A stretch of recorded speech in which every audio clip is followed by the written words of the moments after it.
The storm crashed against the weathered farmhouse as Noah Bennett carried the unconscious woman through his doorway. Lightning illuminated her face, elegant, out of place in his humble home. Her expensive clothes were soaked through, her designer bag clutched tightly even in her unconscious state. What he didn't know was that inside that bag was a contract worth millions and a camera that had captured his life from afar for weeks. He didn't know that by morning his entire world would be turned upside down, or that this stranger would offer him an escape from the debt that was about to cost him his family's century-old farm. He couldn't have known that his simple act of kindness during this violent storm would lead to his story being seen by millions. But before we carry on, please hit the subscribe button to make my day, and let me know where you are watching from in the comments. The first fat drops of rain splattered against Noah Bennett's weathered hands as he raced to secure the last of his equipment. Dark clouds churned overhead, transforming the late afternoon into an eerie twilight. The wind had picked up with surprising ferocity, bending the stalks of corn that stretched across what remained of his family's once extensive farmland. His weather-worn face creased with concern as he looked toward the horizon, where lightning danced between swollen thunderheads. "Should have listened to the radio this morning," he muttered to himself, throwing a tarp over his ancient tractor. The forecast had mentioned the possibility of a storm, but nothing like the monster that was now bearing down on his small farm in rural Nebraska.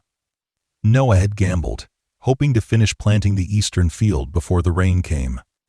Now he was paying the price, scrambling to protect what little equipment he had left. The Bennett farm had seen better days. Once spanning over 300 acres of prime agricultural land, it had been whittled down to less than 100 as Noah's father, then Noah himself, sold parcels to keep the operation afloat. The past decade had been particularly cruel drought years, followed by market crashes, equipment failures, and rising costs of everything from seed to fertilizer. Now, at 42, Noah found himself alone on the land his great-grandfather had homesteaded, fighting a losing battle against banks and nature alike. His boots squelched in the rapidly forming mud as he made a final dash for the barn. Inside, the musty space offered temporary shelter from the worsening elements. The roof leaked in several places, another repair he couldn't afford, and rain drummed in irregular rhythm on the metal sections. Noah removed his soaked cap and ran a hand through his thinning sandy hair, catching his breath and considering what else needed securing before the worst hit. The sudden crack of thunder made even the horses whinny nervously in their stalls. Through the open barn door, Noah watched as the wall of rain advanced across his fields, erasing the landscape in sheets of gray. Then something caught his eye, a flash of color on the road that ran alongside his property. He squinted, trying to make sense of what he was seeing.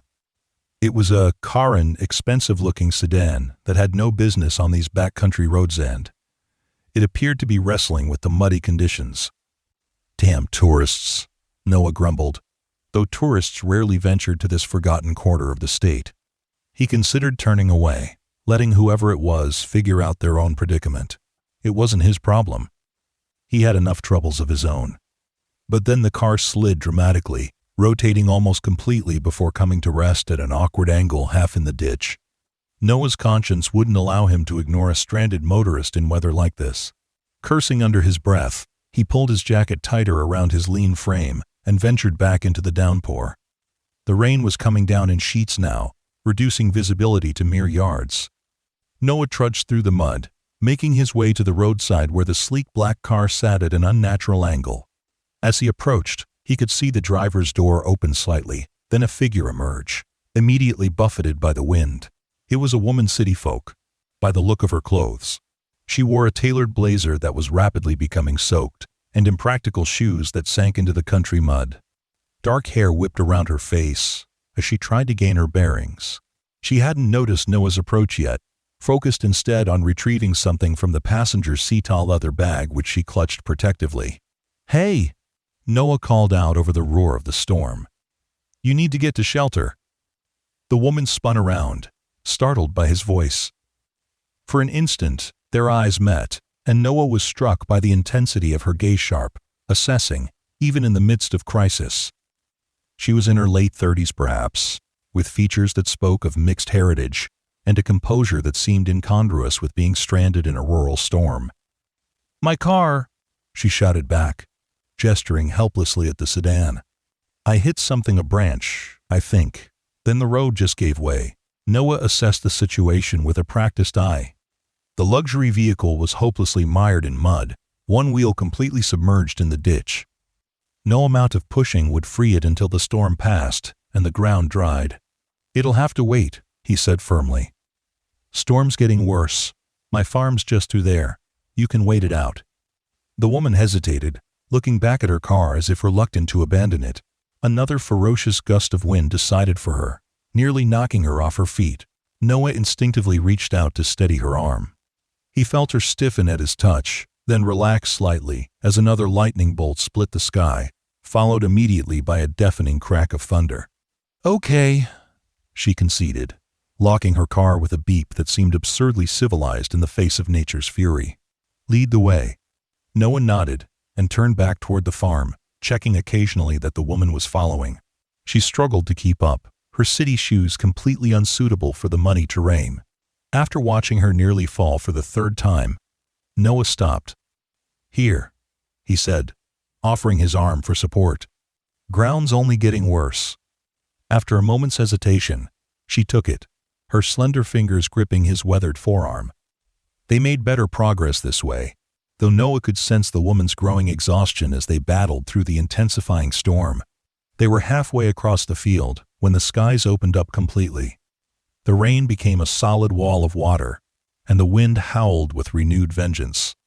Noah heard a sharp intake of breath from his companion and turned to see her struggling to remain upright, her face pale with either cold or fear. "Not far now," he encouraged, but his words were stolen by the wind. Suddenly, a massive bolt of lightning struck a tree no more than 50 yards away. The explosive crack and burst of sparks made them both instinctively duck. The woman lost her footing on the slick ground and went down hard, her head striking a partially buried rock. Noah was at her side instantly, fear gripping his chest when he saw her eyes closed, a small trickle of blood mixing with rainwater on her temple. He called out to her, but she was unconscious. With no time to waste, he gathered her limp form into his arms, surprised at how light she felt despite being soaked through. Her bag remained clutched in her hands, and he didn't try to separate it from her grip. With renewed urgency, Noah pushed through the storm, the farmhouse finally coming into view through the curtain of rain. By the time he staggered onto the covered porch, his muscles were burning with exertion. He managed to get the door open and carried the unconscious woman into his home. The interior of the Bennett farmhouse told the story of gradual decline.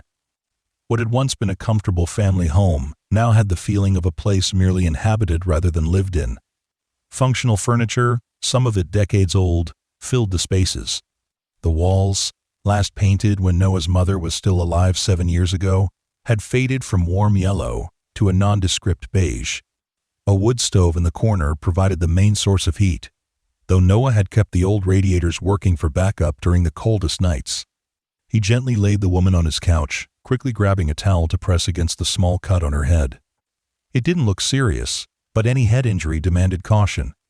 As the warmth of the house began to penetrate his cold, wet clothes, Noah realized he should get his unexpected guest out of her soaked attire as well.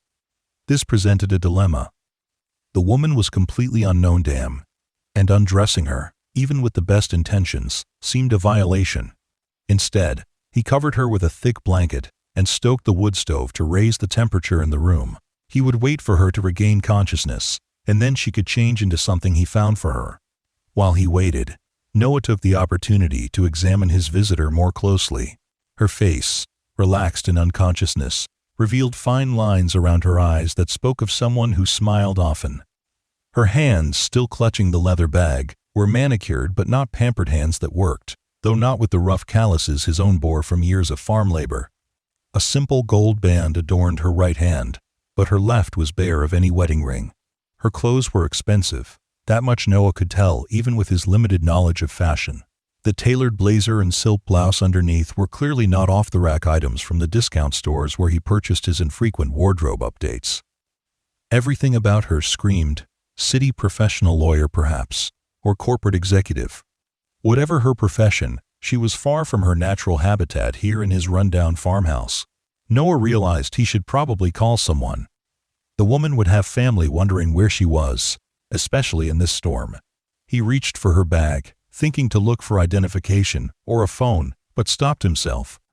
It felt intrusive, and she still had a death grip on it, even in unconsciousness. Instead, he went to his landline. He had never seen the point in a cell phone with spotty rural coverage only to find it dead. The storm had likely taken down a line somewhere. Returning to check on his guest, Noah found her stirring slightly. Her eyelids fluttered, and a small moan escaped her lips.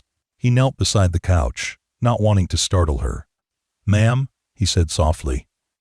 "Can you hear me?" Her eyes opened fully, revealing dark irises that focused slowly on his face. Confusion clouded her features, followed quickly by alarm as she tried to sit up. "Easy," Noah cautioned, placing a gentle hand on her shoulder. "You took a fall out there. Hit your head." The woman raised a hand to the small cut on her temple, wincing at the contact. "Where am I?" she asked, her voice hoarse but with the clear diction of someone educated at expensive schools. "Bennett Farm," Noah replied. "I'm Noah Bennett. You drove off the road outside my property. We were trying to get to shelter when the lightning spooked us. You fell and hit your head, so I carried you here." She seemed to process this information slowly, her eyes taking in the modest surroundings of the farmhouse. "My car... it'll be there when the storm passes," Noah assured her. "Nothing's moving in this weather anyway." As if to emphasize his point, a particularly violent gust of wind rattled the windows, and the lights flickered ominously. "I should get the generator ready," Noah muttered, standing up. "Power's likely to go out soon. Do you think you can sit up? You should get out of those wet clothes before you catch pneumonia. I can find you something to wear." The woman nodded cautiously, testing her balance as she shifted to a sitting position. "Thank you," she said, then added, "I'm Alexandra Vega. Most people call me Alex." "Well, Ms. Vega, you're welcome to wait out the storm here. Looks like we're both stuck for the duration." For the first time, a small smile crossed her face. "Just Alex is fine. And thank you for helping me. Not everyone would have come out in weather like this for a stranger." Noah shrugged, uncomfortable with gratitude. Anyone would have done the same. Alex's smile deepened slightly. "No, Mr. Bennett, they wouldn't have." Something in her tone made Noah look at her more carefully. There was an evaluating quality to her gaze that made him feel as though he were being assessed against some unknown criteria. But before he could dwell on it, the lights gave one final flicker and went out, plunging the room into gray semi-darkness, relieved only by the glow from the wood stove. "Right on cue." Noah sighed. "I'll get the generator going and find you those dry clothes. Will you be okay for a few minutes?"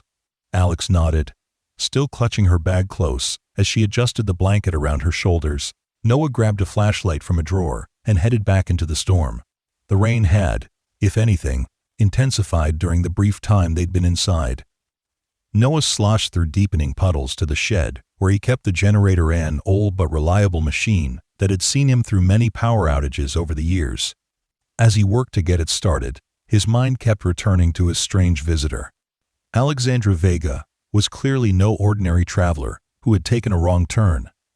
Everything about her felt deliberate, from her presence on this rarely used road to the assessing way she had looked at him. But what business could someone like her possibly have in this forgotten corner of agricultural America? The generator sputtered to life, interrupting his thoughts. Noah quickly connected the necessary lines to power the essential circuits in the house refrigerator, some lights, the water pump. The luxuries would remain off to conserve fuel. By the time he returned to the house, drenched anew, Alex had managed to sit up fully and had removed her soaked blazer. She looked pale, but alert, watching him with those observant eyes as he entered. "Generators running," Noah informed her, shaking off like a dog. "We'll have basic power at least. Let me find you something dry to wear." He disappeared into his bedroom, rummaging through drawers until he found an old flannel shirt and a pair of sweatpants with a drawstring waist. They would be comically large on her smaller frame, but they were clean and dry. He also grabbed a first aid kit from the bathroom, thinking the cut on her head might need proper cleaning. When he returned to the living room, Alex was standing, somewhat unsteadily, examining the framed photographs on his mantelpiece. Most were faded images of Noah's parents and grandparents, documenting the history of the Bennett farm through generations. A few more recent ones showed Noah with an older couple, his aunt and uncle from Omaha, who visited occasionally, and one of Noah standing beside his prize bull at the county fair 3 years ago. "My family," Noah explained, setting down the clothes and first aid kit. "Bennetts have been farming this land since 1898. Alex turned, something unreadable in her expression. "It's remarkable," she said softly. "So much history in one place." Noah wasn't sure how to respond to that. The history of his family farm had always been a source of both pride and burden to him. "Bathrooms down the hall if you want to change," he said instead, gesturing with the clothes. "I'll make some coffee to warm us up." "Thank you." Alex accepted the clothes with a small smile. "For everything." While she changed, Noah busied himself in the kitchen, setting a pot of coffee to brew on the gas stove that, thankfully, didn't require electricity. Outside, the storm continued its assault, rain lashing against the windows in horizontal sheets. The weather report that morning had suggested the system might stall over the region, potentially lasting into tomorrow. The thought of hosting this mysterious city woman overnight made Noah uneasy, though he couldn't exactly say why. When Alex reappeared in the kitchen doorway, Noah nearly laughed despite himself. His clothes engulfed her slender frame, the flannel shirt hanging almost to her knees, the sweatpants rolled up multiple times at the ankles. She'd found a safety pin somewhere and used it to gather the excess material at her waist. With her face cleaned of makeup and her dark hair towel-dried into wild waves, she looked utterly different from the polished professional he'd rescued from the roadside. "I know," she said, catching his expression. "High fashion, right?" Noah felt his lips twitch. "Definitely starting a trend." "The bathroom's amazing," Alex commented, accepting the mug of coffee he offered. "That clawfoot tub must be original to the house." "It is," Noah confirmed, surprised she'd noticed. "My great-grandmother insisted on it when indoor plumbing was installed in 1926. Family legend says she threatened to divorce my great-grandfather if he tried to replace it with something more modern." Alex laughed, a rich sound that seemed to brighten the dim kitchen. "Smart woman. Those tubs are selling for thousands in antique shops now." Noah raised an eyebrow. "Don't tell me that. I might be tempted to sell it next time the tractor breaks down." A comfortable silence fell between them as they sipped their coffee, the storm providing a constant background soundtrack. Eventually, Noah cleared his throat. "Your head feeling okay? That cut didn't look too deep, but head injuries can be tricky." Alex touched the small bandage she'd apparently applied herself. "It's fine. Just a scratch. I've had worse falling off my bike as a kid." "Good to hear. Look, I should check on the animals, make sure the barn is holding up. Will you be all right alone for a bit?" "Of course. Of course." Alex gestured around the kitchen. "Mind if I look through your cupboards? I could put together some dinner while you're out. It's the least I can do to thank you." Noah hesitated. Allowing a stranger to rummage through his kitchen felt oddly intimate. But then again, she was wearing his clothes and sitting in his house. Boundaries had already been crossed. "Help yourself," he said finally. "Fair warning, though the cupboards are pretty bare. Grocery day was supposed to be tomorrow." Alex smiled. "I'm resourceful. Go check your animals. I'll see what I can do." Noah nodded and pulled his still damp jacket back on, bracing himself for another foray into the storm. As he headed out, he glanced back to see Alex already examining the contents of his refrigerator with curious intensity, as if it contained clues to a puzzle she was trying to solve. The trek to the barn was miserable. The wind-driven rain stung Noah's face, and the yard had transformed into a network of treacherous puddles and mudslicks. Inside the barn, the animals were restless but secure. The roof was leaking in new places, and Noah spent some time positioning buckets and empty feed bins to catch the worst of it.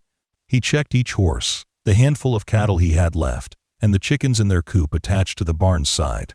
All were accounted for, and as comfortable as possible under the circumstances. Standing in the doorway of the barn, looking out at the curtain of rain obscuring his view of the house, Noah found himself wondering again about his unexpected guest. There was something about Alexandra Vega, That didn't add up. Her car a new model luxury sedan or clothes. Her whole demeanor spoke of wealth and urban sophistication. Yet there was also a groundedness to her, an ability to adapt quickly to circumstances that surprised him. Most city people he encountered would be having hysterics by now, cut off from cell service in a strange house during a violent storm. And what was she doing on that back road anyway? It led nowhere, except deeper into agricultural country, certainly not a route any GPS would suggest for travelers passing through. The nearest town of any size was Riverdale, nearly 30 miles south, and anyone heading there would stay on the main highway. Noah shook his head, water flying from his soaked hair. It wasn't his business what brought her here. Tomorrow the storm would pass, he'd help her get her car out of the ditch, and she'd be on her way. Their brief intersection would end, and he'd return to his solitary struggle with the farm. By the time Noah made it back to the house, the rich aroma of cooking food greeted him at the door. He shed his dripping outerwear in the mudroom, trying not to track too much of the outdoors inside. Following his nose to the kitchen, he found Alex standing at the stove, stirring something that smelled improbably delicious given the limited ingredients he knew were available. "Whatever that is, it smells amazing," he said, announcing his presence. Alex turned, wooden spoon in hand. "Just a simple pasta dish. I found some canned tomatoes, garlic, and an onion. There was a bit of Parmesan in the back of your fridge that hadn't expired yet." She gestured toward the counter, where she'd also assembled a makeshift salad from the few vegetables in his crisper drawer. Noah was impressed. "You've worked miracles with what little there was." "I enjoy cooking," Alex said, turning back to the stove. "There's something satisfying about creating something good from whatever's available." Noah washed his hands at the sink and began setting the small kitchen table without being asked. It had been so long since he'd shared a meal with anyone here that the simple act felt strange, almost ceremonial. "The animals all okay?" Alex asked as she brought the pot to the table. "They're fine. Used to storms around here." Noah filled 2 glasses with water. "Roads completely flooded now, though. Even if the rain stops soon, you might be stuck until tomorrow when things dry out a bit." If this news concerned her, Alex didn't show it. "I suspected as much," she said calmly, serving the pasta onto their plates. "I hope that's not too awkward for you, having a stranger impose overnight." Noah shrugged. "House has plenty of room. You can take my parents' old bedroom.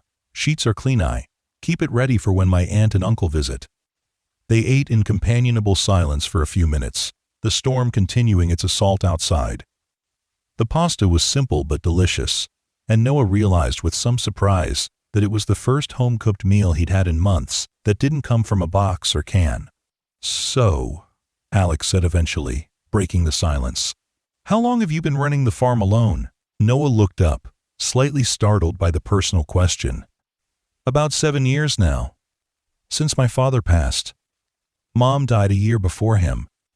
"I'm sorry for your loss," Alex said, and she seemed genuinely to mean it. "That must have been difficult." Noah nodded slightly, not trusting himself to speak more about it. The years after his parents' deaths had been the hardest of his life, trying to keep the farm going while processing his grief. "And before that?" Alex prompted gently.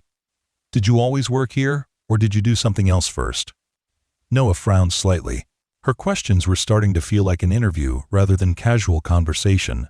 "I went to college," he said, keeping his tone neutral. "Agricultural science at the State University. Worked for the extension office for a few years after graduation.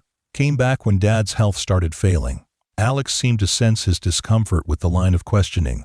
"I didn't mean to pry," she said, taking a sip of water. "It's just, not many people stick with family businesses these days, especially ones that require such commitment. The farm's been in the family for 4 generations, Noah said simply, as if that explained everything. And to him, it did. "Is it what you wanted?" Alex asked, her eyes fixed on his face as if his answer were vitally important. "To take over the farm?" The question caught Noah off guard. No one had asked him that in years, not since his college girlfriend, who couldn't understand why he'd want to return to what she called the middle of nowhere when he had other options.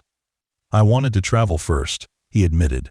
surprising himself with his candor. See something beyond Nebraska cornfields. There was a program in Brazil I was interested in, sustainable agriculture techniques for developing regions. But then Dad got sick and... He trailed off, shrugging slightly. And you came home instead, Alex finished for him. It wasn't really a choice, Noah said, though even as the words left his mouth, he knew they weren't entirely true. There had been a choice, and he had made it. His sister had already moved to California by then, building her own life far from the demands of the farm. He could have sold the land, used the money to pursue his own dreams. Instead, he had shouldered the legacy his great-grandfather had begun, because something in him couldn't bear to be the one who let it end. Alex seemed about to ask another question when a tremendous crack split the air, followed by a heavy thud that shook the house. They both jumped to their feet. What was that?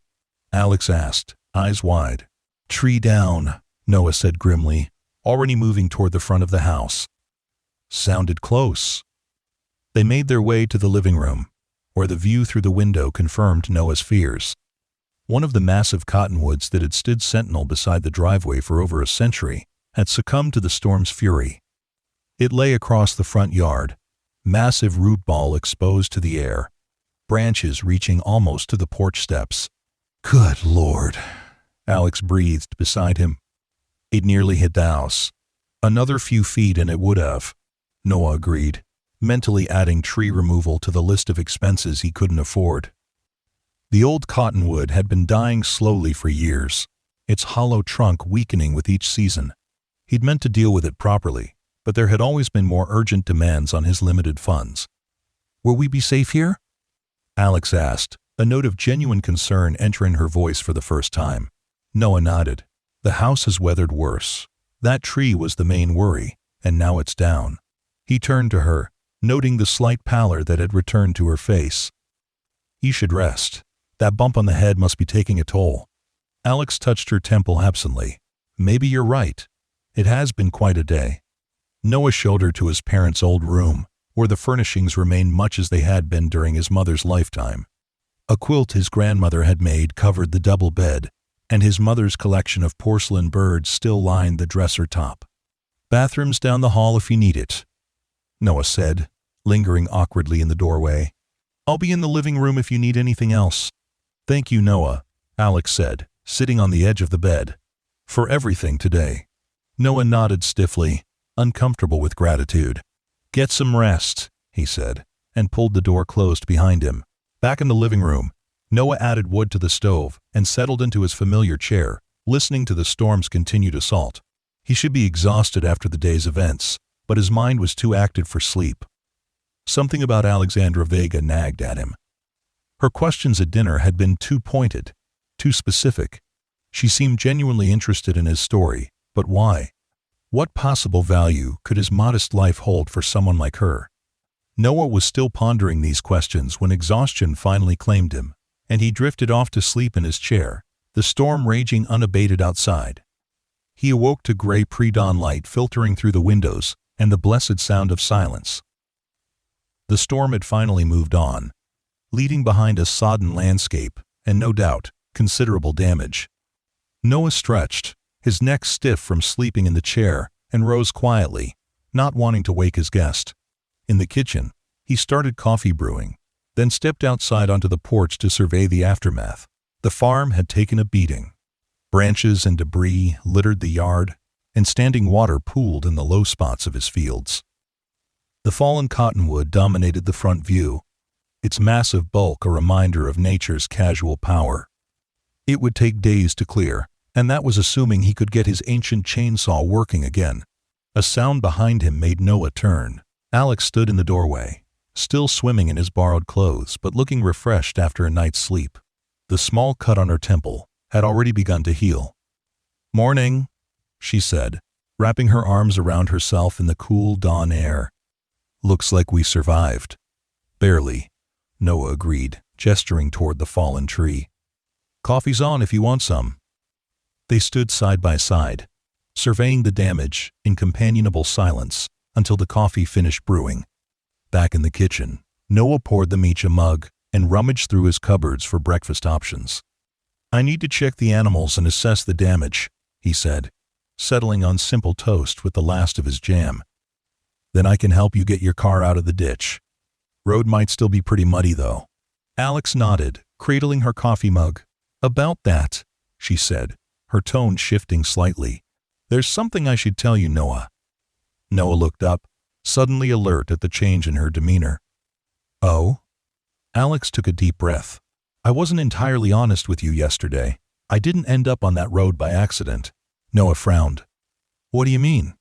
"I mean, I was looking for your farm specifically." She met his eyes directly. "I'm a film producer, Noah. I'm here because I'm interested in your story." Noah stared at her, uncomprehending. "My story? What are you talking about?" Alex reached for her leather bag, which she'd brought to the kitchen with her, and extracted a business card which she slid across the table to him. "Alexandra Vega, executive producer, Horizon Films," it read, alongside an address in Los Angeles and various contact numbers. "Horizon Films is an independent production company," Alex explained, while Noah stared at the card. "We specialize in authentic American stories, real people facing real challenges. I've been researching agricultural communities for Debelas, our next project, and came across an article about your farm, about your fight to keep it going despite everything working against you." Noah vaguely recalled a reporter visiting last year during the height of the drought crisis. The local paper had run a small piece about struggling family farms in the region. He hadn't realized anyone beyond the county line had read it. "That doesn't explain why you were sneaking around back roads during a storm," he said, an edge entering his voice. Alex had the grace to look slightly embarrassed. "I wasn't sneaking. I came to town 2 days ago, stayed at that motel on the highway. I drove past your place several times, trying to get a feel for it. Yesterday I finally worked up the courage to approach directly, but then the storm hit sooner than expected." She hesitated. "I was actually considering turning around when my car went off the road."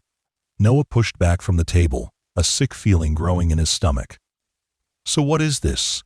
Some kind of reality show? Watch the poor farmer lose everything?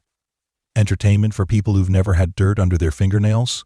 "No," Alex said quickly, shaking her head. "Nothing like that. We make feature films, Noah, authentic, respectful portraits of American life that urban audiences rarely see. Your story, a man fighting to preserve a century of family history against nearly impossible odds. That's powerful. That resonates." Noah stood up, his breakfast forgotten. "My life isn't a movie, Ms. Vega. It's just life. Simple as that." "But that's exactly what makes it compelling," Alex insisted, standing as well. "The quiet dignity of continuing despite hardship, the connection to land that urban people have lost, the values that this farm represents." Noah laughed bitterly. "Values don't pay the bank, and neither will being in your movie." "Actually," Alex began, then seemed to reconsider her approach. "Noah, I'm not asking you to perform or pretend to be someone you're not. I just want permission to tell your story, your real story. And yes, there would be compensation." Noah's eyes narrowed. "How much?" "Enough to make a difference," Alex said carefully. "We could discuss specific figures, but for the rights to base a film on your life experiences, plus consulting during production, it could potentially save your farm." The words hung in the air between them. Noah turned away, moving to the window to look out at his battered land. The thought that this woman had been watching him, evaluating his struggles for their entertainment value, made his skin crawl. And yet, the bank's latest notice had given him just 60 days to bring his payments current before foreclosure proceedings would begin. 60 days to come up with money he simply didn't have. "I need to check the animals," he said finally, his back still to her. "Noah, we'll talk after," he cut her off, grabbing his jacket from its hook. "I need to think." Outside, the morning air was heavy with moisture, the ground a treacherous mix of mud and standing water. Noah slobbed through it automatically, his mind churning. A film about his life. The very idea was absurd. Who would watch such a thing? His days consisted of hard work, worry about money, and occasional small victories against the elements. There were no dramatic arcs, no tidy resolutions. Just the grinding effort to keep going one more day, one more season. In the barn, Noah went through his morning routine mechanically, feeding the animals and checking for any storm damage. A section of the west wall was leaking badly, and a few roof panels had come loose, but overall, the structure had held. Unlike his composure, which felt increasingly fragile. By the time he returned to the house, Noah had made a decision. He would hear Alex out, get the details of what she was proposing, but commit to nothing today. He needed time to think clearly, to weigh options without the pressure of her presence. He found Alex in the living room, dressed once again in her own clothes, which had apparently dried overnight. She looked more like the poised professional he'd first glimpsed in the storm, though something of the connection they'd established over dinner remained in her expression. "I owe you an apology," she said before he could speak. "I should have been honest from the start about why I was here." Noah nodded stiffly, accepting the apology without explicitly forgiving the deception. "Tell me about this film you want to make." Alex gestured for him to sit, and when he did, she began outlining her vision. Horizon Films produces character-driven narratives that celebrate the complexity of American life, she explained, her hands moving animatedly as she spoke. "Our last project was about a third-generation fisherman in Maine trying to adapt to changing ocean conditions. Before that, we did a film about a family of coal miners in West Virginia transitioning to renewable energy jobs. Both films won awards at Sundance and were picked up for wider distribution." Noah listened skeptically. "And now you want to make one about a failing farmer? Doesn't sound very uplifting." Alex leaned forward intently. "That's where you're wrong, Noah. This isn't a story about failure, it's about perseverance, about honoring traditions while adapting to changed realities." She paused, studying his face. "When I read about your farm, about how you've diversified your crops to deal with climate shifts, how you've maintained practices your great-grandfather established while implementing new techniques, I knew this was a story that needed telling." "You got all that from one newspaper article?" Noah asked doubtfully. Alex smiled slightly. "I did my research. Spoke to some people in town. The feed store owner, Carl, was particularly helpful." Noah made a mental note to have a word with Carl next time he saw him. The old man loved nothing more than talking about his customers' business. "The film wouldn't use your real name," Alex continued. "We'd create a character inspired by you, in a setting inspired by this place, but the emotional core, your connection to this land, your determination to preserve your heritage that would remain true. And the compensation?" "And?" Noah asked, returning to the point that, if he was honest with himself, mattered most given his financial situation. "We typically offer a rights package that includes an initial payment, plus a percentage of any profits if the film does well," Alex said. "For your story, given its potential, I'm authorized to offer $50,000 up front." Noah couldn't hide his reaction. $50,000 would clear his back payments to the bank, with enough left over to make crucial repairs to the irrigation system. It wouldn't solve all his problems, but it would buy him time, possibly years of it. "That's just for the rights," Alex added, reading his expression. "If you agreed to consult during production, help us get the farming details right, review the script for authenticity, there would be additional compensation." Noah stood up again, needing to move. The offer was tempting, dangerously so. But something still didn't sit right. "Why me?" he asked finally. "There are thousands of struggling farmers across the country. What makes my story special?" Alex didn't answer immediately. Instead, she reached into her bag and pulled out a small digital camera. After fiddling with the controls for a moment, she held it out to him. "See for yourself," she said simply.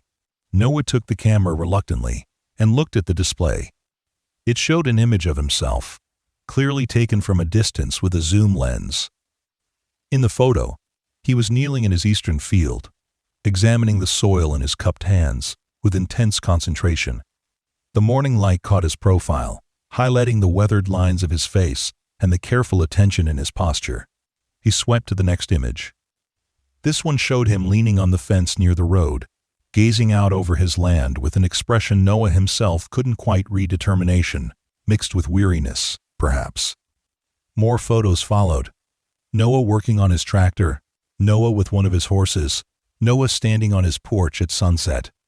"You've been spying on me," he said flatly, handing the camera back. "Observing," Alex corrected gently. "It's what I do, Noah. I look for visual stories, for moments that capture something essential." She took the camera and gazed at one of the images. "You have an extraordinary quality on film, a genuineness that can't be faked. The camera loves authenticity, and you have it in spades." Noah snorted. "So I'm photogenic. That's why you want to upend my life?" "No," Alex said firmly. "I want to tell your story because it matters. Because in a world where most people are increasingly disconnected from the land that feeds them, from the traditions that shape this country, your experience has meaning." She set the camera aside. "The fact that you're compelling on camera is just a bonus one that will help audiences connect with the larger themes." Noah ran a hand through his hair, frustrated by his own indecision. The money would make a tremendous difference to his immediate problems. But what about after? Would he become a local joke? The farmer who sold out? Would the film even portray his reality accurately? Or would Hollywood conventions demand a happier ending than his future likely held? "I need time to think about this," he said finally. Alex nodded. "Of course, it's a big decision." She reached into her bag again and extracted a manila folder. "Here's our standard preliminary agreement. It explains everything I've outlined, plus details about the process, timeline, and specific rights we'd be purchasing. Take your time reviewing it." Noah accepted the folder without opening it. "What about your car?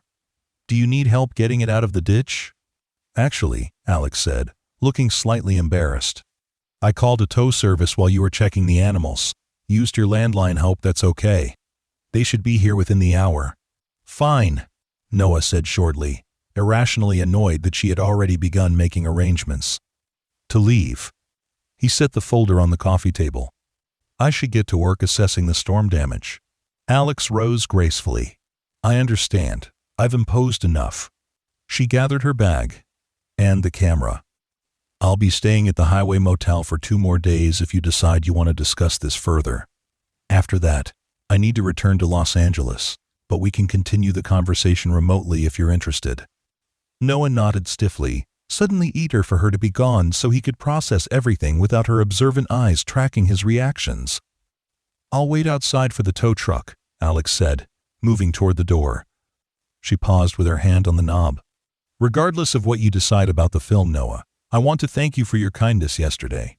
Not everyone would have helped a stranger in that storm." With that, she was gone, leaving Noah standing in his living room with the folder on his coffee table like a bomb waiting to detonate. For the rest of the morning, Noah threw himself into storm cleanup, deliberately avoiding thinking about Alex's proposal. He cleared smaller branches from the yard, assessed damage to his outbuildings, and began the laborious process of draining the standing water from his fields where possible. The physical labor was a welcome distraction from the turmoil in his mind. Around noon, he heard a vehicle on the road and looked up to see a tow truck departing, Alex's black sedan following behind it. She didn't stop at the farm entrance, continuing past toward the highway.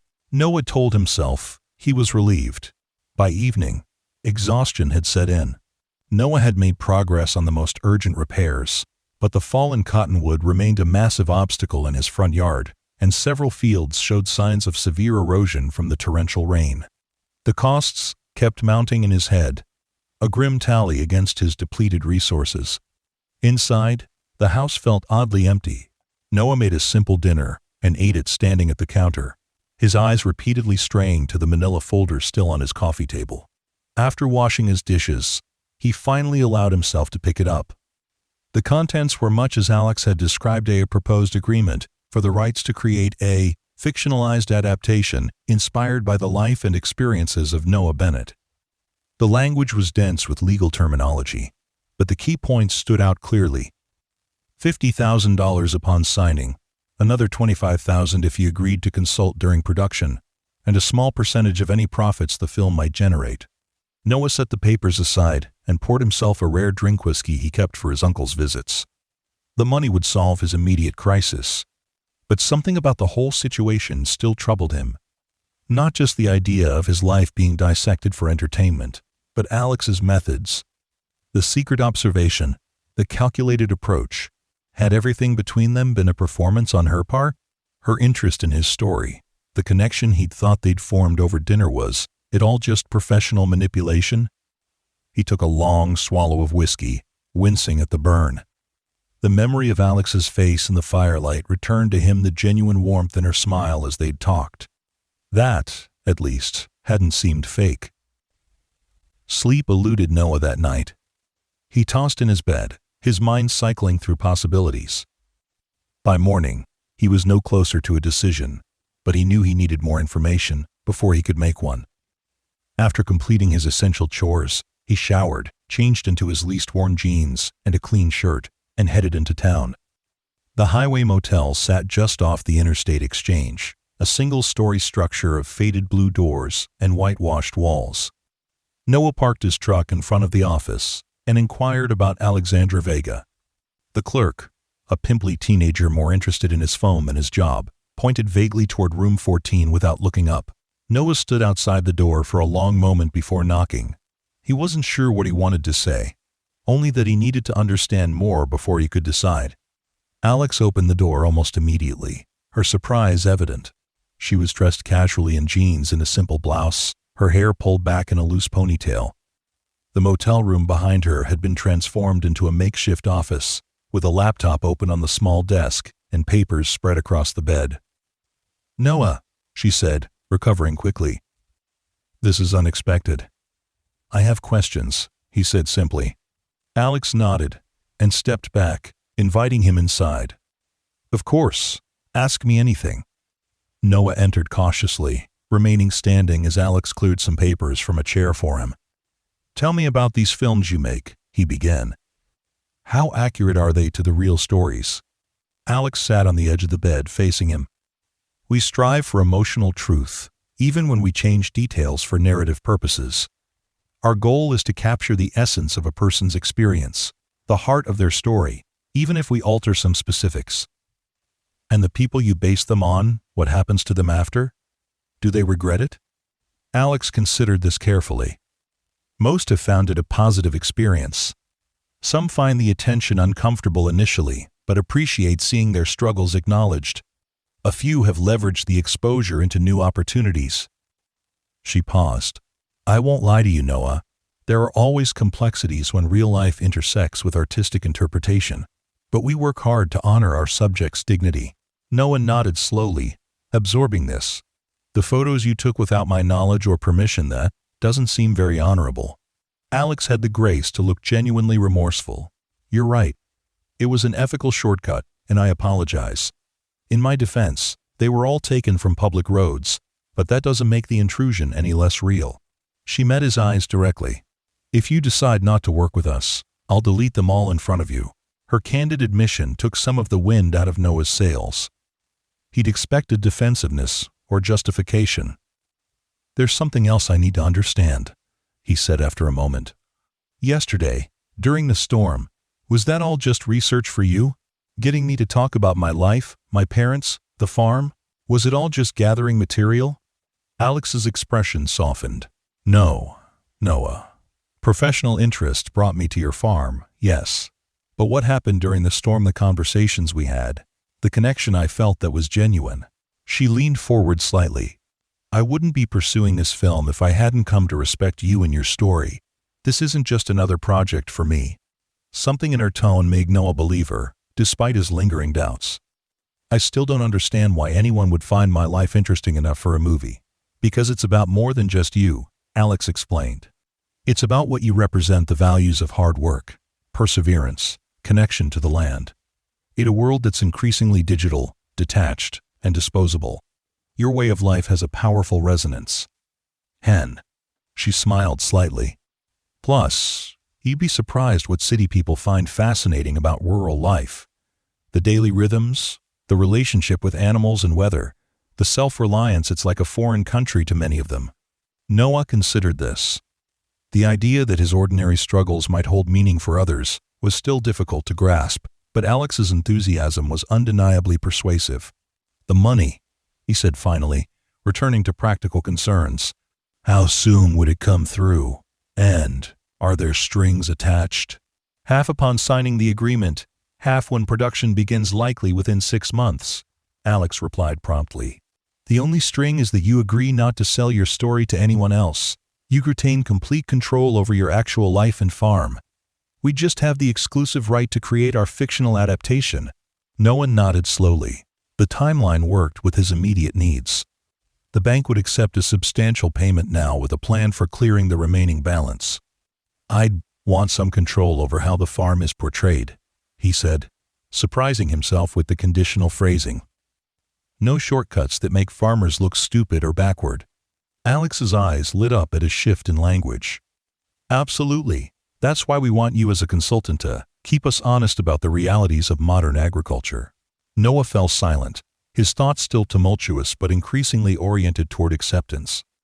The financial lifeline was too significant to dismiss out of hand, and Alex's obvious passion for the project was affecting his perspective. I need one more day, he said finally, to think it through completely. Of course, Alex agreed readily. This is a big decision. Take all the time you need.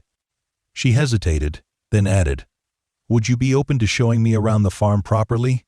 Not as research necessarily, just, I'd like to see it through your eyes.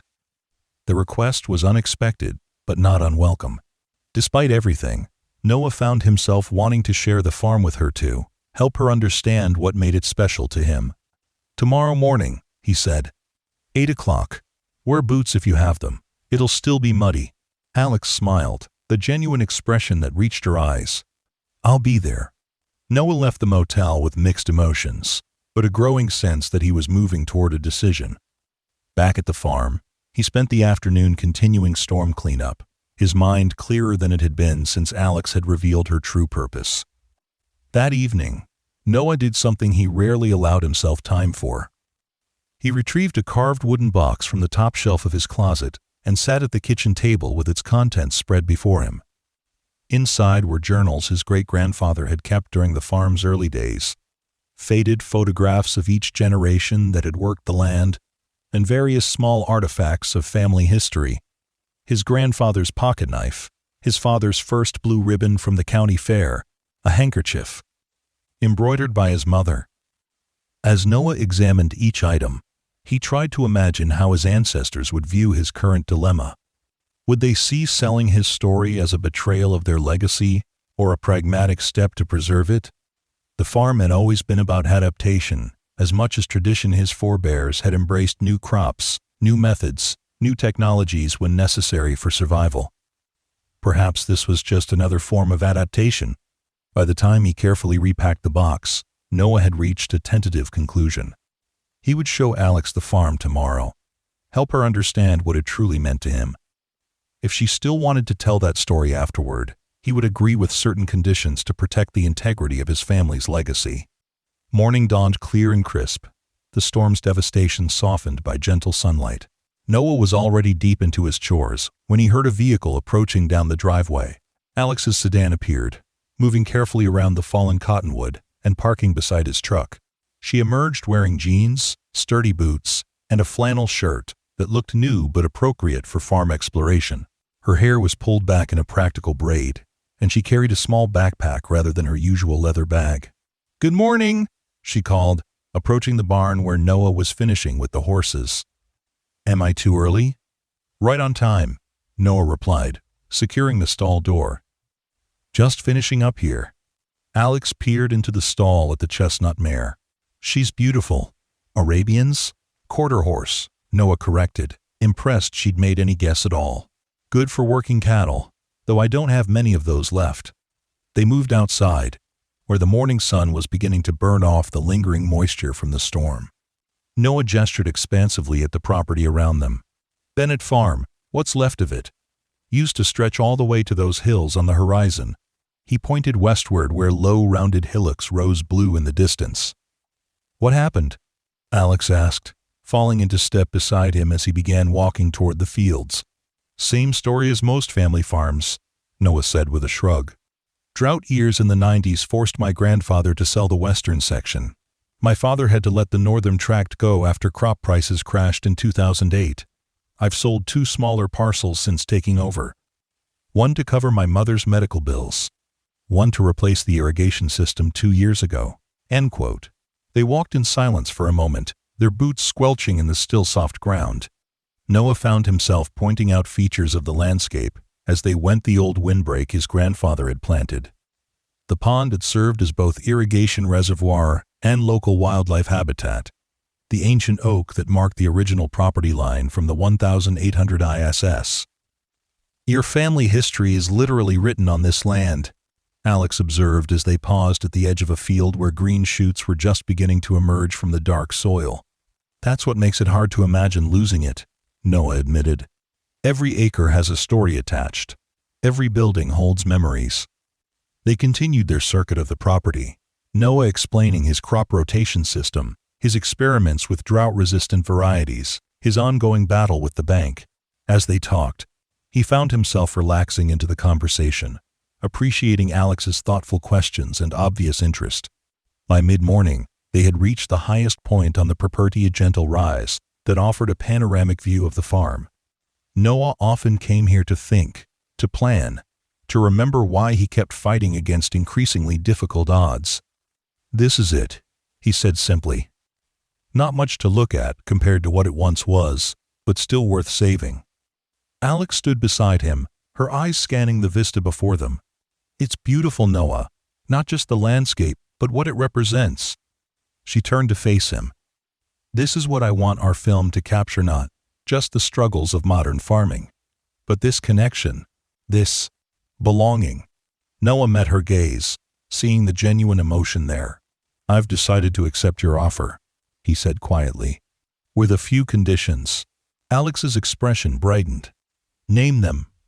"First, I want approval over how farming practices are portrayed. No shortcuts that make agricultural work look simplistic or backwards." "Absolutely," Alex agreed immediately. "Second, I want it clear in any credits or promotional materials that the film is inspired by my story but is not a documentary. I don't want my neighbors thinking I've shared their private business with Hollywood." "We always include such disclaimers," Alex assured him. "What else?"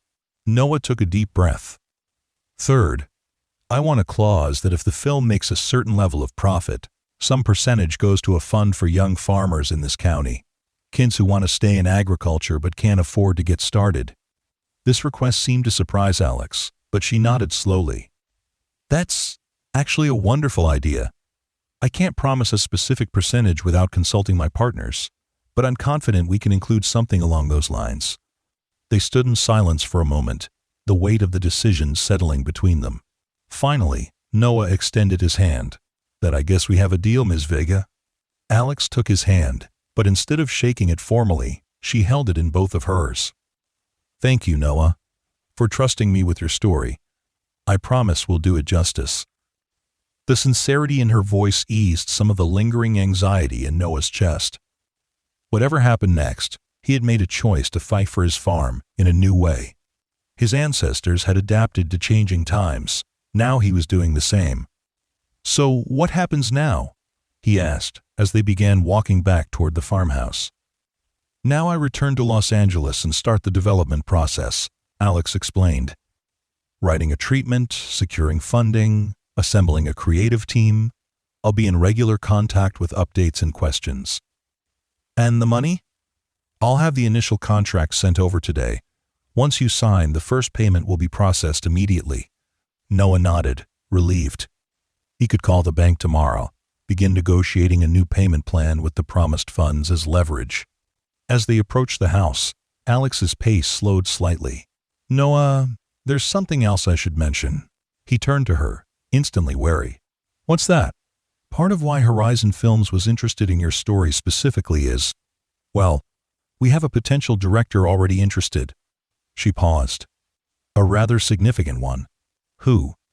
Noah asked, baffled that any Hollywood director would care about his life. "James Harrington," Alex said, watching his reaction carefully. "He read the newspaper article about your farm independently and brought it to our attention." Noah stared at her blankly. "You've never heard of him?" Alex asked. seeming surprised. Should I have? He's won 3 Academy Awards, Alex explained. His last film about rural America was nominated for Best Picture. He's a big deal in our industry. Noah shrugged, unmoved by these credentials. As long as he doesn't turn my story into some sappy melodrama, I don't care who he is. Alex laughed, a bright sound that seemed to lighten the moment. I'll be sure to pass that along. James will appreciate your honesty. He hates sentimentality too. They reached the farmhouse, where Alex's car waited to take her back to a world Noah could barely imagine. She turned to him one last time. Thank you, Noah. Not just for agreeing to the film, but for showing me your farm today. For helping me understand what we're really trying to capture. Noah nodded awkwardly, still uncomfortable with gratitude. Just make sure it's honest. That's all I ask. Honest but hopeful, Alex promised. Like you. Before Noah could respond to that unexpected characterization, Alex had stepped forward and kissed his cheek lightly. Then she was moving toward her car, calling over her shoulder that she'd be in touch soon with the paperwork. Noah stood on his porch, watching until her car disappeared down the long driveway. His hand rose unconsciously to touch the spot where her lips had brushed his skin. For the first time in years, he felt something like optimism stirring in his chest. Not just about saving the farm, but about possibilities he hadn't allowed himself to consider in a very long time. 6 months later, Noah stood in his newly repaired barn, watching as a small army of film people transformed it into what the production designer called a more cinematic version of itself. Lights had been hung from the rafters, cameras on tracks lined one wall, and various crew members hurried about with clipboards and walkie-talkies. The past months had been a whirlwind. True to her word, Alex had sent the contract the day after their farm tour, and the initial payment had arrived promptly after Noah signed. He'd immediately negotiated new terms with the bank, repaired the storm damage, and even hired part-time help for the first time in years, a local teenager named Jimmy who showed genuine interest in learning crave. Agricultural skills. Alex had remained in regular contact, calling weekly with updates on the film's progress, and occasionally sending script sections for his review. The screenplay, written by a woman who had grown up on a dairy farm in Wisconsin, captured the rhythms and realities of farm life with surprising accuracy. Noah had suggested only minor changes, primarily related to technical aspects of crop management. Now production had begun, transforming the Bennett farm into a movie set for the next 6 weeks. The film's star, a respected character actor named Michael Reeves, had arrived 2 days earlier to spend time with Noah, observing his mannerisms and work habits in preparation for playing a fictionalized version of him. Mr. Bennett. A young production assistant approached, clipboard in hand. Ms. Vega asked if you could come to the house. They're ready to block the kitchen scene. Noah nodded and made his way through the organized chaos of the barn. The farmhouse had received even more dramatic attention than the outbuildings. While the exterior remained largely unchanged, the interior had been subtly modified to improve camera angles and lighting. Furniture had been rearranged or replaced with similar pieces that better suited the film's visual aesthetic. Noah's Spartan bachelor existence had been transformed into what the set decorator called lived-in minimalism with emotional resonance. Inside, Noah found Alex deep in conversation with James Harrington, the director whose name had meant nothing to Noah 6 months ago, but who he now recognized as a thoughtful, passionate filmmaker genuinely committed to authentic storytelling. The two were discussing the emotional tenor of the scene they were about to shoot, with Alex advocating for a more understated approach. Noah, Alex greeted him warmly when she noticed his arrival. Perfect timing. We're just deciding how to handle Alan's reaction to the foreclosure notice. Alan was the character based on Noah, similar in circumstance and temperament, but different enough in personal details to give the filmmakers creative freedom.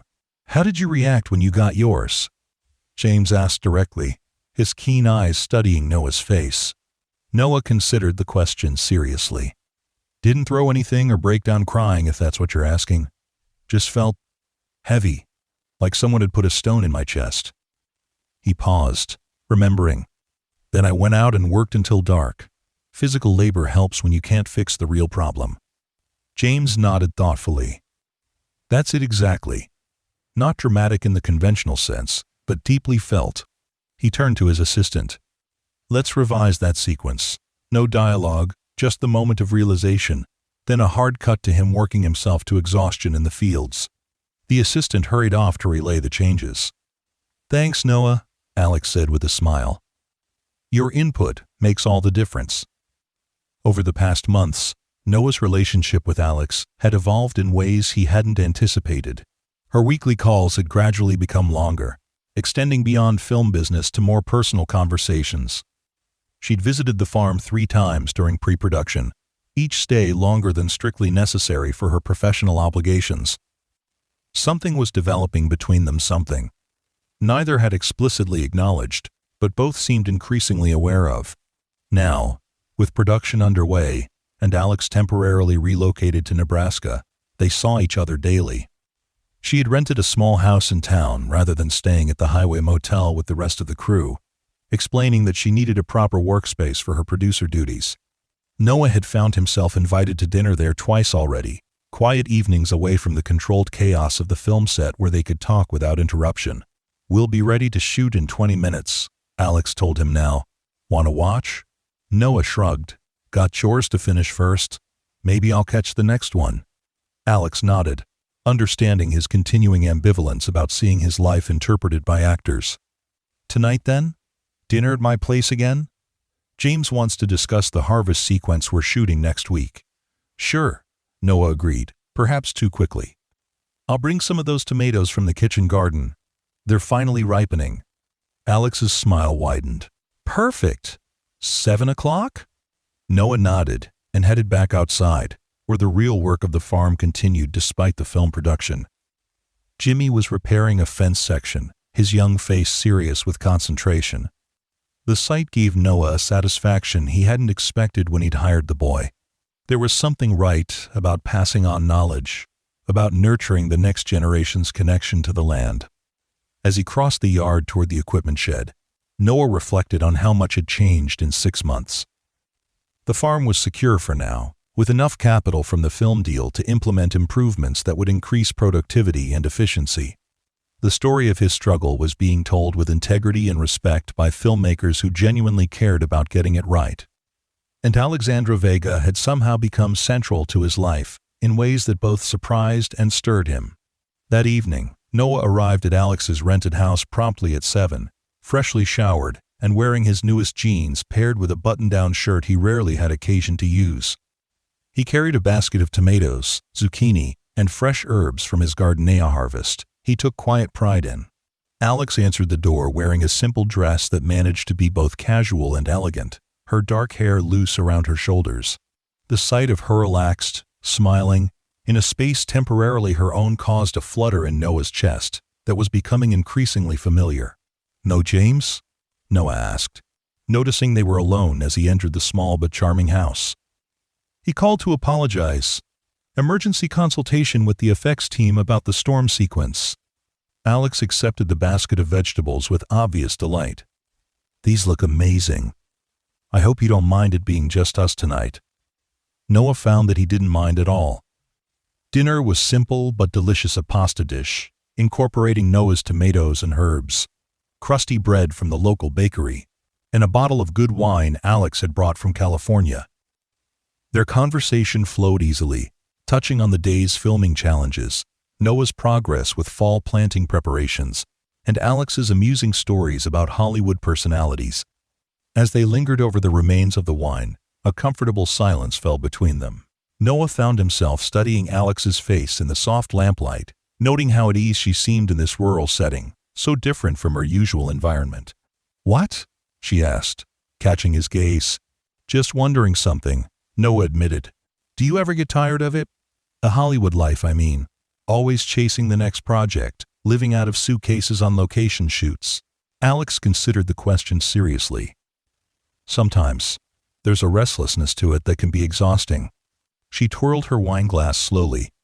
But I love what I do, finding stories that matter, bringing them to audiences who might otherwise never encounter these worlds or perspectives.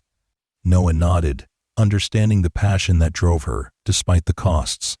It wasn't so different from his own devotion to the farm, though the environments couldn't be more different. "What about you?" Alex asked in return. "Now that the farm is on more solid footing, do you ever think about those dreams you mentioned? Brazil, agricultural development work?" The question caught Noah off guard. He hadn't seriously considered those old ambitions in years, having resigned himself to the path he'd chosen. "I don't know," he admitted. "Those were young man's dreams. I'm more rooted now." "Roots can be nurturing without being chains," Alex observed quietly. "Your ancestors adapted and evolved with changing times. Maybe honoring their legacy isn't just about preserving the past, but embracing new possibilities too."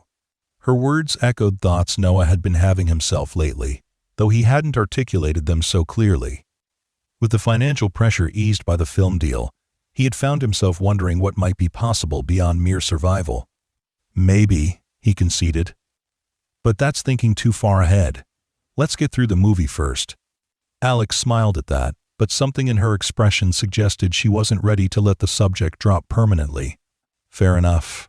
As the evening progressed, Noah found himself increasingly reluctant to leave. There was something compelling about this space Alex had created. Warm, intellectual, alive with possibilities. It stood in stark contrast to his own home, which despite its deep family connections had become primarily functional rather than nurturing. When he finally rose to go, Alex walked into the door. They stood facing each other in the small entryway, neither seeming eager to end the evening. "Noah," Alex said softly, "I want to be transparent with you." He tensed slightly, wary of what might follow. "These dinners, our conversations, they're not part of my producer duties." She met his eyes directly. "I value our professional relationship, but what's developing between us feels like something more, at least for me." Noah felt a surge of relief, mixed with a nervous energy he hadn't experienced in years. "For me too," he admitted, the words coming more easily than he'd expected. Alex's smile was radiant. She stepped closer, her hand coming to rest lightly on his arm. "I don't have all the answers about how this might work my life in Los Angeles, yours here. But I'd like to explore the possibilities. If you would." Instead of answering with words, Noah found himself leaning down, his lips meeting hers in a tentative kiss that quickly deepened as Alex responded. When they finally separated, both slightly breathless, Noah felt as though something fundamental had shifted, not just between them, but in his understanding of what might be possible for his future. "I should go," he said reluctantly. "Early call tomorrow for both of us." Alex nodded, though her hand remained on his arm. "Breakfast at the farmhouse? I can bring those pastries you liked from the town bakery." "I'd like that," Noah agreed, allowing himself a smile that felt unfamiliar but right. On the drive back to his farm, Noah's mind was a whirl with thoughts and possibilities he hadn't allowed himself to consider for years. Alex Vega had come to his farm looking for a story about preservation and perseverance. She had found that, certainly. But in the process, she had also awakened something in Noah that had been dormant for too long: hope for a future beyond mere survival, beyond the boundaries he had set for himself. As he pulled up to the farmhouse, now quiet after the day's filming activities, Noah looked at it with new eyes. This land, this legacy, would always be part of him. But perhaps honoring that legacy didn't mean limiting himself to one place, one way of being. Perhaps it meant carrying those values: hard work, adaptability, connection to something larger than oneself into new ventures, new relationships, new possibilities. Tomorrow would bring another day of filming, of seeing his life reflected through the creative lens of others. But it would also bring breakfast with Alex, and with it, the first tentative steps toward a future Noah had never anticipated when he carried an unconscious stranger through his door during a violent storm. The thought made him smile as he entered the quiet house. His ancestors had always been risk-takers, at heart, leaving their homes to settle new land, trying unproven crops, weathering disasters, and beginning again. Perhaps embracing this unexpected turn in his life was the most faithful way to honor their legacy after all. 1 year later, Noah Bennett stood in the back of a crowded theater in Los Angeles, watching as his life, or rather, a version of it, unfolded on the massive screen. The film, titled Rooted, was having its premiere at a prestigious film festival, and Noah still couldn't quite believe he was there to witness it. The past year had been transformative, in ways Noah could never have anticipated when he first agreed to Alex's proposal. The film production had wrapped after 6 intense weeks, leaving behind a farm that was not only financially secure, but somehow renewed. Noah had used part of the money to implement long-deferred improvements, a new irrigation system, repairs to all buildings, updated equipment that increased efficiency while reducing his physical toll. But the most significant changes weren't visible on the landscape. They were in Noah himself.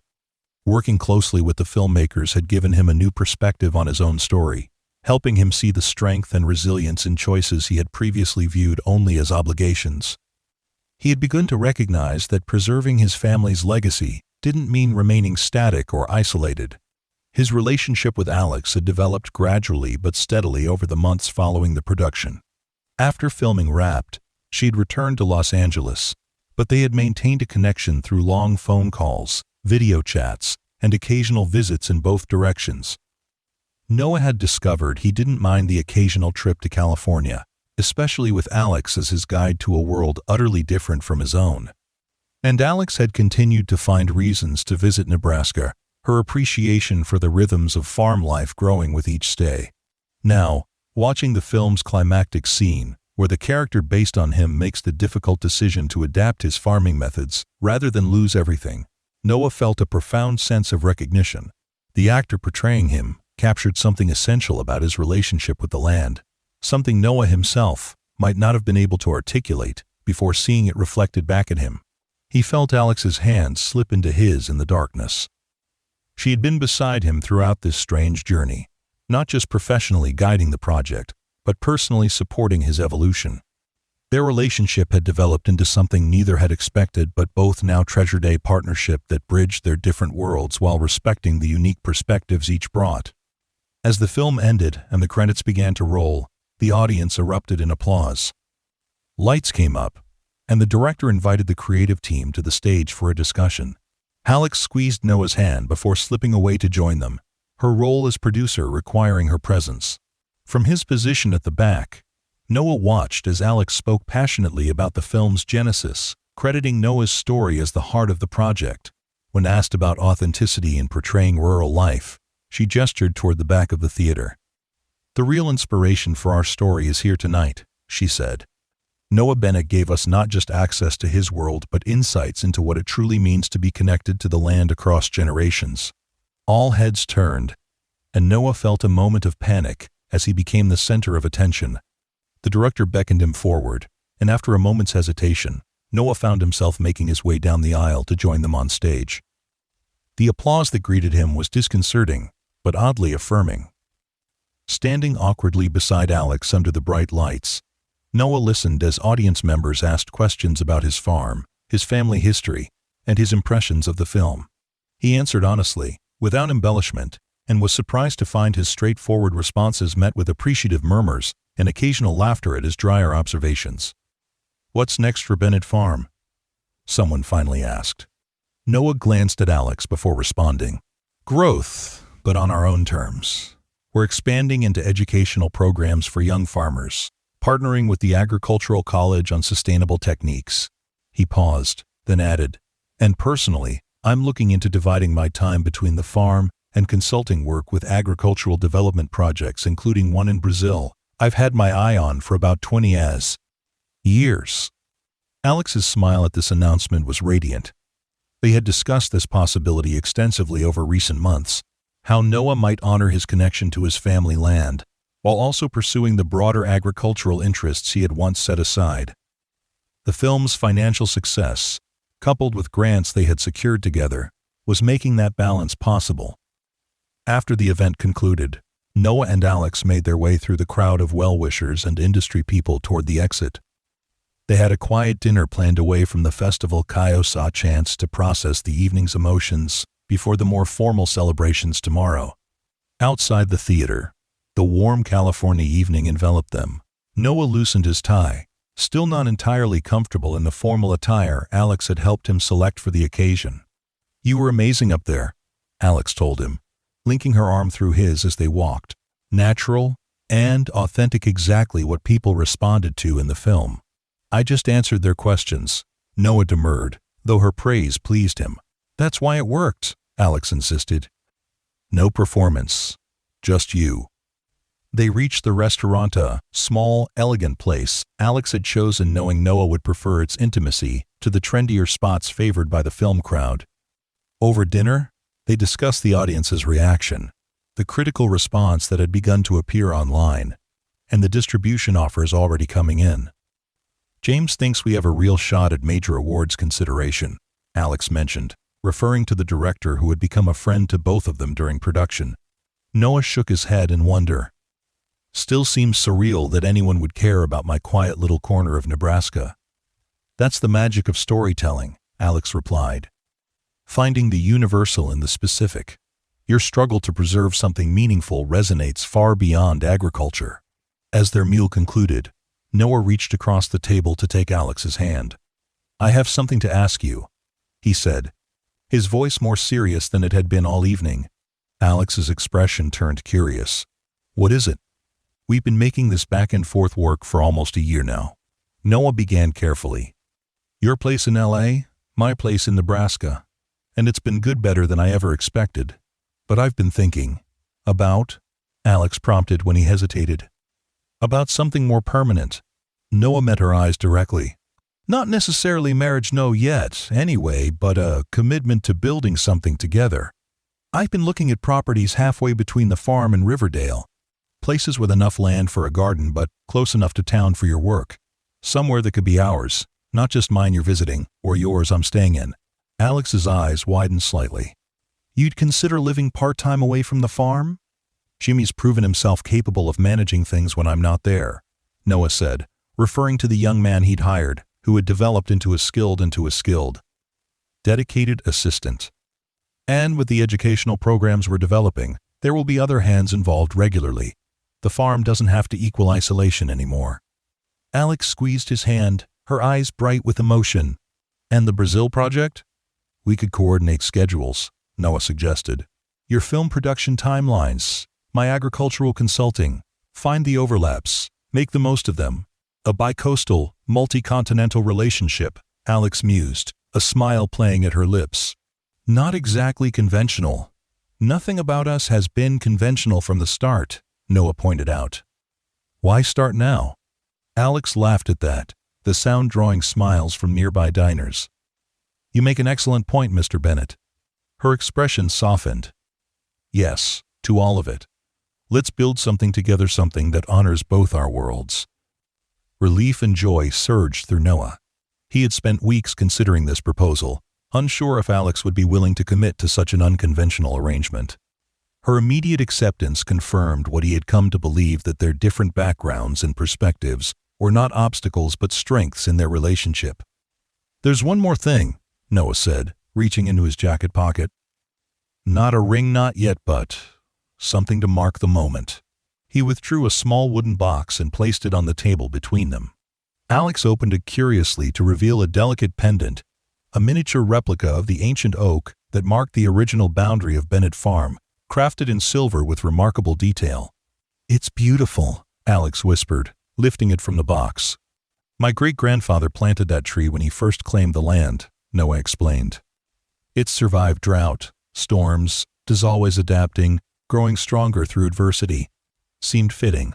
Alex immediately put it on, the pendant resting just below her collarbone. I'll treasure it, she said, her voice thick with emotion. Not just for what it is, but for what it represents. Later that night, as they stood on the balcony of Alex's Los Angeles apartment, looking out at the city lights, Noah reflected on the extraordinary journey that had brought him here. A chance encounter during a storm, a story someone thought worth telling, and a woman who had seen possibility where he had seen only struggle.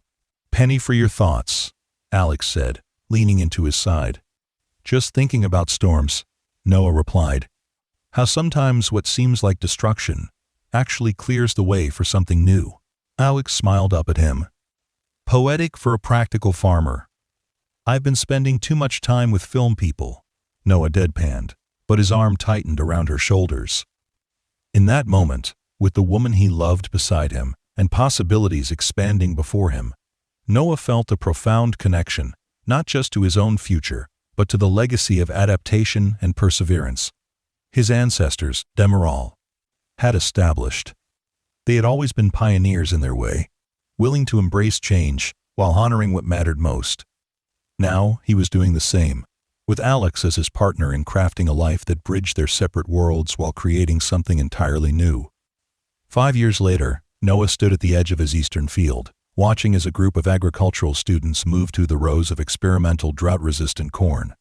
This was the third such group this month, young people coming to Bennett Farm to learn sustainable farming techniques adapted for a changing climate. What had begun as a small educational initiative had grown into a respected program, drawing participants from across the country and occasionally internationally. The farm itself had evolved as well. While still focused on traditional crops, Noah had diversified into specialty organic produce sold directly to restaurants in Riverdale and even Omaha. Jimmy, now his full partner in the operation, had spearheaded the construction of 2 state-of-the-art greenhouses that extended their growing season and provided additional educational opportunities. As the students completed their field exercise, Noah checked his watch. Alex's flight would be arriving in Riverdale in 2 hours. She was returning from 6 weeks in Montana, where she had been producing a documentary about indigenous land management practices. Though they had spoken daily during her absence, Noah found himself eager for her physical presence in a way that hadn't diminished over their years together. Their arrangement had evolved naturally over time.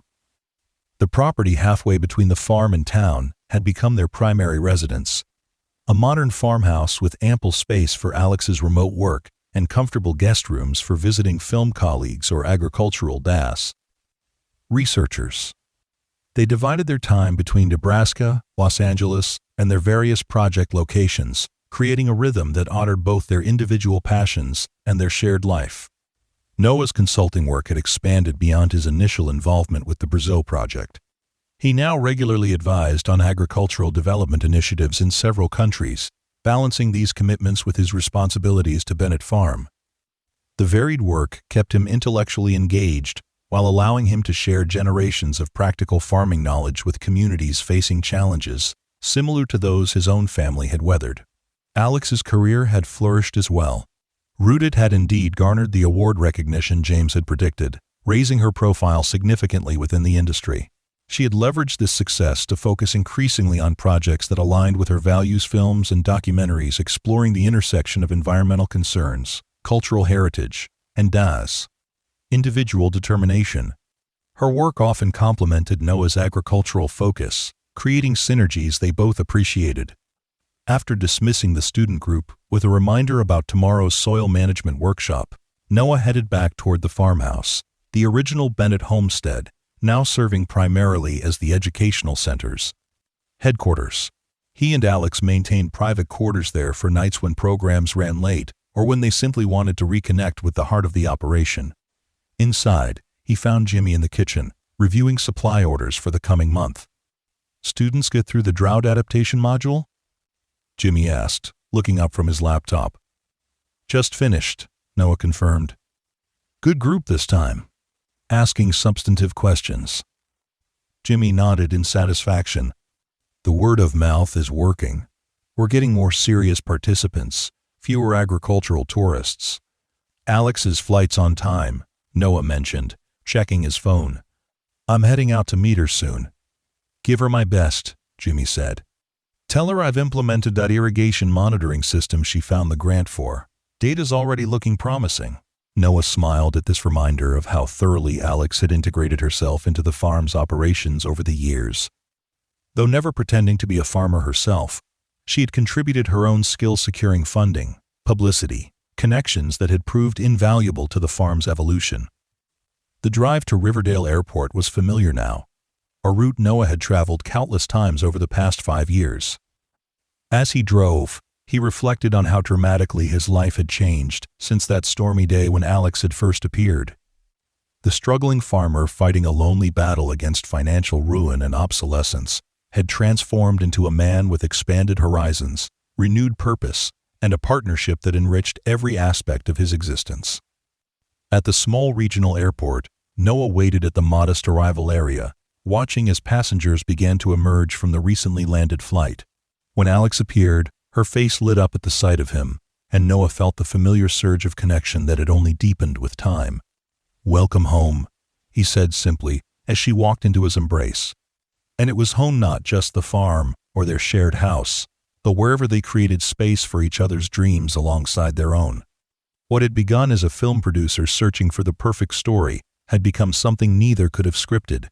A life that honored past and future, roots and wings, tradition and innovation. As they drove back toward the farm, Alex filled him in on the Montana project, while Noah updated her on the educational program's progress. Their conversation flowed with the ease of long familiarity, punctuated by comfortable silences and occasional laughter. Passing the ancient oak that had inspired Alex's pendant, which she still wore regularly, Noah felt a sense of rightness settle over him. 5 generations of Bennetts had tended this land now, each adapting to their time's particular challenges while preserving what mattered most. His own contribution had expanded that legacy in ways his ancestors might never have imagined, but would, he believed, have understood and approved. The farm came into view as they crested the final Hilvey original homestead, the new educational facilities, the fields stretching toward the horizon. In the late afternoon light, it looked both timeless and vital, a place of history and possibility. "It's good to be back," Alex said softly beside him. "It's good to have you back," Noah replied, reaching for her hand. Together they continued down the road, toward the farm that had brought them together and the future they were still creating. A story neither had anticipated, but both now recognized as perfectly their own. Alternate ending option. If the word count is still under 12,000, consider adding this extended epilogue, 10 years after Rooted premiered. Noah Bennett stood at the edge of a field in central Brazil, watching as local farmers implemented irrigation techniques designed to conserve water while maximizing crop yield. The demonstration project had been years in the making, a collaboration between international agricultural experts, local knowledge holders, and community leaders. Noah's role as senior advisor brought together his practical farming experience and the theoretical knowledge he had continued to develop through research partnerships with universities across the Americas. The hot Brazilian sun beat down as Noah made notes on the system's performance. His Portuguese had improved significantly over the years of regular visits, though he still relied on translators for more technical discussions. This particular trip would last another 2 weeks before he returned to Nebraska for the harvest season and the fall session of the Bennett Farm Educational Institute, which had grown into a nationally recognized center for sustainable agricultural practices. That evening, in the modest house he used during his Brazilian stays, Noah connected to a video call with Alex. Her face appeared on screen, framed by the familiar walls of their Nebraska home. "How did the implementation go?" she asked after they had exchanged greetings. "Better than expected," Noah replied, unable to keep the satisfaction from his voice. "The modified design is holding up well to the local conditions. If it maintains performance through the dry season, we'll expand to 20 more farms next year." "That's wonderful," Alex said warmly. "All those years dreaming about this project, and now you're making it happen." Noah nodded, still sometimes amazed at how his youthful ambitions had eventually found expression in his later life. "How are preparations for the anniversary event?" Alex's expression brightened further. "Coming together beautifully. James is confirmed as keynote speaker. And we've had RSVP from most of the original cast and crew. The governor's office called today. She wants to present you with some kind of agricultural innovation award during the gala." Noah groaned at this news, still uncomfortable with public recognition despite the increasing attention Bennett Farm had received over the past decade. "Can't you accept it for me? You're much better at that sort of thing." Alex laughed. "Not a chance, Bennett. This one's all yours." The event they were discussing would mark 10 years since the release of Rooted, the film that had changed everything for Noah. What had begun as a desperate measure to save his family farm had evolved into a catalyst for transformation far beyond anything he could have imagined. The film's success had brought not just financial stability, but opportunities and connections that had expanded his horizons in every direction. Bennett Farm itself had become a hybrid operation, part working agricultural business, part educational center, part research facility. Noah and Alex had gradually transferred day-to-day management to Jimmy and a team of dedicated staff, allowing them to focus on larger initiatives while maintaining their connection to the land that had brought them together. Their personal relationship had formalized 3 years after the film's premiere, with a simple ceremony held beneath the ancient oak tree on the farm's original boundary.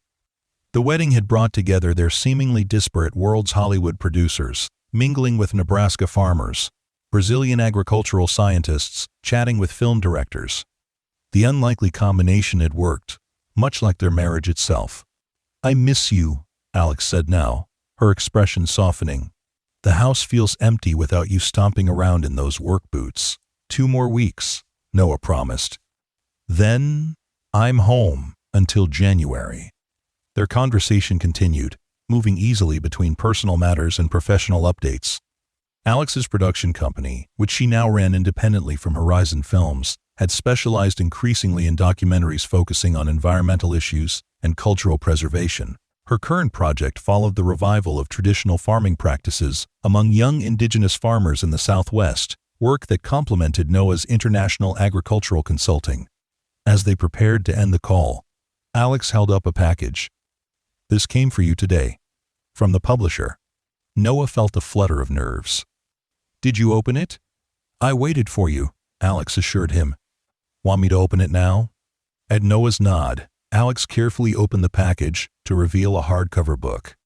On its cover was a photograph of the Bennett farmhouse at sunrise, the ancient oak tree silhouetted against the breaking day. The title read, "Rooted: Preserving Family Farms in a Changing World," with Noah Bennett listed as author. "It's beautiful," Alex breathed, turning the book to show Noah the cover properly through the camera. The book represented yet another unexpected turn in Noah's journey, an opportunity to share the knowledge accumulated through generations of Bennett farmers, supplemented by his own research and experiences both at home and internationally. What had begun as a series of journal articles had evolved into a comprehensive work on adapting traditional farming practices for contemporary challenges. "Read me the dedication?" Noah requested, suddenly needing to hear the words he had written months ago when submitting the final manuscript. Alex turned to the front matter and began to read. "To my ancestors, who taught me the value of perseverance and adaptation, to the next generation of farmers, who faced challenges I can only begin to imagine, and to Alexandra, who helped me see that honoring roots means allowing them to nourish new growth." Her voice caught slightly on the final sentence. "It's perfect, Noah." Later, after ending the call with promises to connect again tomorrow, Noah stepped onto the small porch of his temporary home. The night sky above central Brazil was brilliant with stars, so different from the Nebraska constellations he had grown up beneath, yet beautiful in their own right. He thought about the book that would soon be making its way to readers, about the farmers who would implement the irrigation system they had demonstrated today, about the students who would arrive at Bennett Farm for the fall session. His life had expanded in ways the struggling farmer of a decade ago could never have envisioned. Yet through all the changes, he had remained connected to what mattered most: the land that had shaped him, the values his family had instilled, and now the partnership that had enabled both preservation and growth. In 2 weeks, he would return to Nebraska, to the farm that still defined him even as his identity had expanded beyond it. Alex would be waiting, their shared home ready to welcome him back. Together they would continue building on the foundation established by chance during a violent storm, a foundation of mutual respect, shared purpose, and love that had proven sturdy enough to support dreams neither had dared articulate before finding each other. Under the Brazilian stars, Noah Bennett felt profoundly grateful for the storm that had once seemed merely destructive, but had ultimately cleared the path for everything that followed for the film producer who had seen a story worth telling in his soft, quiet struggle, and for the courage to embrace the unexpected narrative their lives had become.